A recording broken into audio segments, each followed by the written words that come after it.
Idea করতে পারবেন কি দেখে যে আমার আসলে কি ফোনের সমস্যা না আমার ডিসপ্লেটা ভার্সন মেলে না নাকি ডিসপ্লেতে সমস্যা আসছে।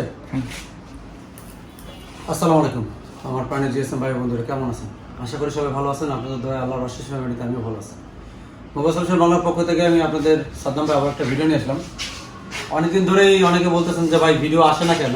এখন আসলে আমাদের কাজের চাপও থাকে বেশি। আমরা সকালবেলা আসি 10:30, কোনো সময় 11টার সময়, একটু লেট হয় এবং সারাদিন এই দোকানেই, এবং রাতেও অনেক সময় অনেক লেট করি বেশিরভাগ ক্ষেত্রে।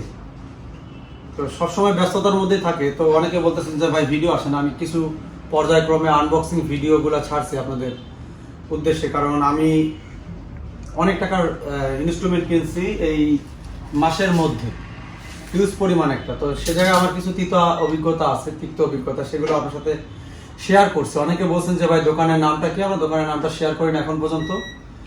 তো আমার সাথে এটা করছে অনেকেই আমাদের ফোন দেয় যে ভাই আমি এরকম দোকানে থেকে মাল কিনছি, পরে প্রোডাক্ট নিয়ে ঝামেলা করে, এইসব বিষয় আছে। তো এটা আমার সাথে হয়েছে একটা দোকান থেকে, এতদিন হয় নাই। তো যাই হোক, এটা আমি আপনাদের সাথে শেয়ার করছি। তো অবশ্যই প্রোডাক্ট কেনার আগে আপনারা সাবধানে হয়ে তাদের সাথে কথাবার্তা বলে যে ভাই আমার প্রোডাক্টে কোনো সমস্যা হলে আমি এটা এক্সচেঞ্জ করতে পারবো কি না। কারণ আমি এক মাসে অ্যাভারেজ আনালেও 3 লাখ টাকার মতো প্রায় ইনস্ট্রুমেন্ট কিনেছি। তো তারপরও তারা আমার সাথে, সবাই না, অনেকের সাথে আমার ভালো সম্পর্ক।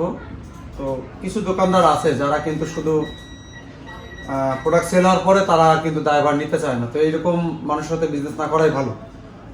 এখন আমি একটা ফোন নিয়ে আসছি, এটা হচ্ছে রিয়েলমি C3 ফোন। তো এটা আমি স্টুডেন্ট ভাইদেরও দেখাইছি, এই কাজটা দেখাচ্ছিলাম। তো প্র্যাকটিক্যালি আর কি এই কাজটা। এখন এটা কি সমস্যা, এটা হচ্ছে ডিসপ্লে আসে না। তো এই কাজটা আমরা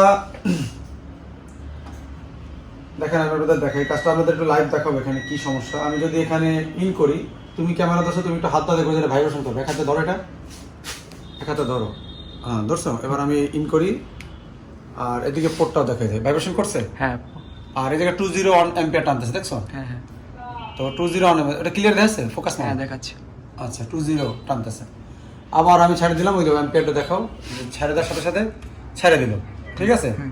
ফোনটা আবার রেসপন্সও করলো, মানে চার্জ কম আছে, শব্দ হয়েছে, শুনছে কিনা জানি না। হ্যাঁ, তো এখন এই ফোনটা আমি আপনাদের একটা টেকনিক শিখাই দিই। কি টেকনিক? এটা হচ্ছে আমাদের ডিসপ্লে কেনা হয়েছে, এটা শিল্ড আটকানো ছিল। এই যে শিল্ডটা আমরা নিজেরাই কাটছি, এই যে শিল্ড। এবং আপনারা জানেন এই শিল্ডগুলো খুবই কড়াকড়িভাবে আটকানো থাকে। তুমি ক্যামেরা দেখো, এবার ওই দিক ক্যামেরা সাইডে দেখেন, এই শিল্ডগুলো কিন্তু এভাবে থাকে। তো এই শিল্ডটা এই যে খোলা হয়েছে। যাই হোক, এখন খোলার পরে এখানে আমাদের যদি খেয়াল করি, এটা হচ্ছে আমাদের গ্রাফিক্স আছে যেটা। আর যেগুলো আমাদের আইপিএস ডিসপ্লে, এগুলো কিন্তু গ্রাফিক্স আর লাইটিং সেকশনে আলাদা থাকে। তো এই ফোনটা ডিসপ্লে সমস্যা মনে করে আমরা নতুন ডিসপ্লে নিয়ে আসি। এটা ডিসপ্লে সমস্যা মনে করে আমরা নতুন ডিসপ্লে নিয়ে আসি। এই যে দোকানদার তাকে ডিসপ্লে দিয়ে দেয়। এখানে দুইটা ভার্সনই এখানে আছে, দুইটা ভার্সনই খায়। তো এটা দোকানদারের একটা আইডিয়া। অনেক সময় আমাদেরও ভুল হইতে পারে, কিন্তু দোকানদাররা যেগুলো সেল করে তারা কিন্তু ভালো বোঝে যে কোনটা কোন ভার্সন যায়। একটা ডিসপ্লে অনেক ভার্সনে যায়। তো এই দুইটা ডিসপ্লে আছে আমাদের কাছে, একটা তারা দিছে এবং আরেকটা ডিসপ্লে আছে আমরা জানি এর সাথে যায়, কিন্তু পরে বাট আমরা শিওর ছিলাম না এই ডিসপ্লের সাথে যায় কিনা, আমরা শিওর ছিলাম না। আমাদের স্টুডেন্টের মধ্যে একজন আছে যে এই ডিসপ্লে সেল করতো, তার একটা আইডিয়া আছে।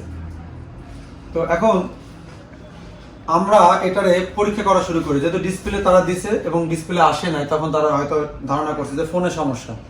তো আমাদের স্টুডেন্ট ভাইরা কি করছে, এই ডিসপ্লেটা, স্টুডেন্ট ভাই বলতে আমাদের ওই পাশে যে দোকান আছে ওখানে আমাদের স্টুডেন্ট ভাইরা আছে।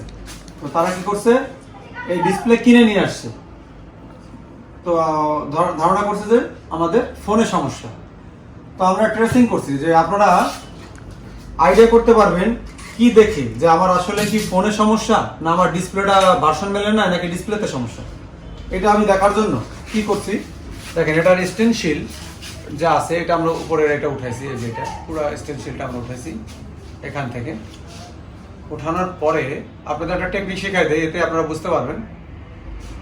কোথায় সমস্যা। এবং ফোনটা দেখতেছেন ইনট্যাক্ট, এখন পর্যন্ত টাচ করা হয় না। এই যে, তো এই ডিসপ্লেটা তেমন কোনো সমস্যা নেই, হঠাৎ করে তার নাকি ডিসপ্লে অফ হয়ে গেছে, কাস্টমার পরিচিত। তো এরকম সিচুয়েশন হইলে আপনারা এই ফোনের র্যাবনগুলো কানেক্ট করবেন। দেখো, র্যাবন কানেক্ট ছাড়া এই টেস্ট আপনারা হবে না। তো প্রথমে আমরা কুল টেস্টিং করব। একটু মিটারটাও দেখাও, এই যে এখানে কিচ্ছু না, আমি শর্টকাট দেখাইতেছি, যেহেতু আমি এখন খুব ব্যস্ত থাকি আপনাদের মধ্যে ভিডিওগুলো দেই, আর ভিডিওগুলো শেয়ার করবেন। যদি দেখি ভিডিওগুলো শেয়ার আমি আরো ভালো ভালো টপিক নিয়ে আসবো, খুব শর্টকাট মেথড নিয়ে, যেভাবে আমি আমাদের স্টুডেন্ট দেখানোর চেষ্টা করি ওইভাবে শর্টকাট মেথডগুলো শো করবো আপনাদের সামনে। আচ্ছা, তো এখানে আমাদের এখানে দুইটা লাইন দেখাচ্ছে আপনাদের, এই দেখেন LCM AVEE আর AVDD। মূলত এই ভোল্টেজটা হচ্ছে +5 আর এই ভোল্টেজটা হচ্ছে -5। তো এই দুটোই আমরা জিআর চেক দেবো ফার্স্টে। তো জিআর যদি আমরা চেক দেই কুল টেস্টিং এ, রেড প্রোব যাবে আমাদের গ্রাউন্ডে, আর এক প্রোব যাবে হচ্ছে আমাদের, আমরা দেখতে পাইতেছি এখানে কোনটা আছে, এইদিকে এইটা একটু মনিটরে দেখাও। মনিটরে আমাদের AVDD মানে +5, এই যে এইটা আমাদের যাবে হচ্ছে এখানে, এই যে এখানে এই ক্যাপাসিটর মানে হচ্ছে এই জায়গায় আমাদের কোনটা, এই ক্যাপাসিটর, এটা না, এইটা যাবে। আর -5 এই ক্যাপাসিটর। তো এই দুটো আমরা জিআর চেক দেবো। তো দেখি এখানে জিআর আসে কিনা। 575 আছে। হ্যাঁ, এখানে আমরা জিআর পেয়েছি। এখন আমরা সেম ভাবে এভাবে যদি দেই, এখানে আসতে পারে নাও আসতে পারে, দেখেন আসে নাই। তো এই কন্ডিশনে আমাদের কি করতে হবে, অনেকে মনে করতে পারে যে এটা সমস্যা, কারণ রেড প্রোব দেখেন আমরা ঠিকই লাগাইছি। তো মনে রাখবেন যে +5 -5 এর ক্ষেত্রে এই প্রোবটা ঘুরাই দেওয়া লাগবে। এই যে এবার আসছে, হ্যাঁ এবার আসে। 507। তো এই টেকনিকগুলো কিন্তু জানতে হবে, না জানলে আপনি এই কাজগুলো সমাধান করতে পারবেন না। আর এগুলো আপনারে কেউ শিখাবে না হাতে কলমে, যদি আপনি এগুলা কোনো ওস্তাদ না ধরেন বা গুরু না ধরেন, তাহলে আপনি এগুলো শিখতে পারবেন না। অনেকটা সময় লাগবে, আপনার এতে সময় লস হবে। যা আপনি জানতে পারবেন 5 বছর ধরে, তা আপনি 2 দিনে জানতে পারবেন যদি আপনি কোনো ভালো গুরু ধরেন। এখন এই জায়গায় আমরা এটা ওয়াশ করলাম, করার পরে আমরা একটা হট টেস্টিং করব। আর সেই জন্য অবশ্যই আমাদের ডিসপ্লে কানেক্টেড হতে হবে। ডিসপ্লে কানেক্ট ছাড়া কিন্তু আমাদের এই সব ভোল্টেজ আউটপুট করবে না। এখন আমরা ফোনটা চার্জে দিব, চার্জে দিয়ে ওখানে আবার ভোল্টেজে চেক দেবো। এই যে ভোল্টেজে দিলাম আর এই চার্জে দিলাম, আমাদের একটা ভাইব্রেশন করবে, করার পরে কিন্তু আমাদের ভোল্টেজ তৈরি হবে। ভাইব্রেশন করছে অলরেডি, আমি একটু চেক দিই। মিটার দেওয়া যায়, মাথা নাও, এই যে চলে এসে, এই যে চলে গেল ভোল্টেজ, দেখছো? আচ্ছা, আবার কেবলটা খোলো। এটা একটা ভোল্টেজ চেক করে পাইলাম, ওইটাও পাইতে হবে। হ্যাঁ, বসে এবার আগে না, আমি এখানে ধরে বসে দিই, তারপরে এবার লাগাও, মিটারটা যেন দেখা যায়।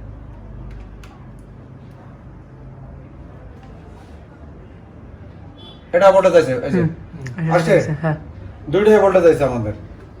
তাহলে আমাদের কিন্তু কোনো গ্রাফিক্স নাই। যদি আমার দিকে ঘোরাও, যদি এমন সিচুয়েশন হয় যে নতুন ডিসপ্লে আপনারা নিয়ে আসছেন, তারপরও এরকম গ্রাফিক্স আসতেছে না, তখন আমার সন্দেহ হয়। কারণ যদি +5 -5 ভোল্টেজ তৈরি হয়, যেটা বিএসপি আর বিএসএন ভোল্টেজ বলে, তো এটা যদি তৈরি হয় তাহলে কিন্তু আমাদের গ্রাফিক্স আসার কথা। আরও কিছু টেস্ট আছে, মিপি ভোল্টেজগুলো আপনারা দেখবেন। হ্যাঁ, তো এগুলো টেস্ট করার পরে যদি দেখেন যে ভোল্টেজ তৈরি আছে, তাহলে কিন্তু আমাদের অবশ্যই গ্রাফিক্স আসার কথা। গ্রাফিক্স আসবে, তারপরে আছে লাইটের হিসাব। তো আমাদের এখানে দুইটা ডিসপ্লে কনফিউজ হওয়ার কোনো কারণ নাই। তখন আমি বললাম যে অবশ্যই তারা ভুল করছে, ভুল ডিসপ্লে দিয়েছে। হ্যাঁ, আমরা কিন্তু কোনো আইসিতে আগে হাত দেবো না, অনেক টেকনিশিয়ান এই ভুলগুলো করে। তারপরে আমাদের কাছে একটা ফোন আসছে, পুরনো ফোন। এই ফোনটা আমি আমাদের স্টুডেন্ট ভাইদের সামনে থেকেই কিনছি, কিন্তু তখন আমার মনে ছিল না যে এই ফোনটার মডেল আর ওই ফোনটার মডেল এক, কারণ এটা আমরা চেক করে থুয়ে দিয়েছিলাম নাকি। পরে হঠাৎ করে আমাদের ওই পাশের যে আমাদের টেকনিশিয়ান ভাই আছে, রুবেল ভাই, আমার স্টুডেন্ট, আমি আমার দোকানে রাখছি, তো সে এসে বললো যে ভাই ওই ফোনটার এই ফোনটা এক। আমি কাজের ব্যস্ততা আমার মনে ছিল না, সাথে সাথে আমি ফোনটা খুললাম, খুলে আবার এটারে আমি আপনাদের চেক করে দেখাচ্ছি। দেখেন একই সেট, একই।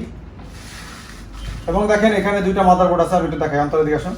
এই যে এটা কিন্তু মাদারবোর্ডের শিল্ড খোলা, এই যে এটা সমস্যা। আর এটা কি, মাদারবোর্ডের শিল্ড আছে, দেখছো, একই ইনটেক। আচ্ছা, আমরা এই জায়গায় স্টুডেন্ট ভাইরাও আছে, আমি একটু এটা দেখাই। এই যে এখন এটা আমি এই জায়গায় লাগাই দিয়ে দেখাচ্ছি, দেখেন।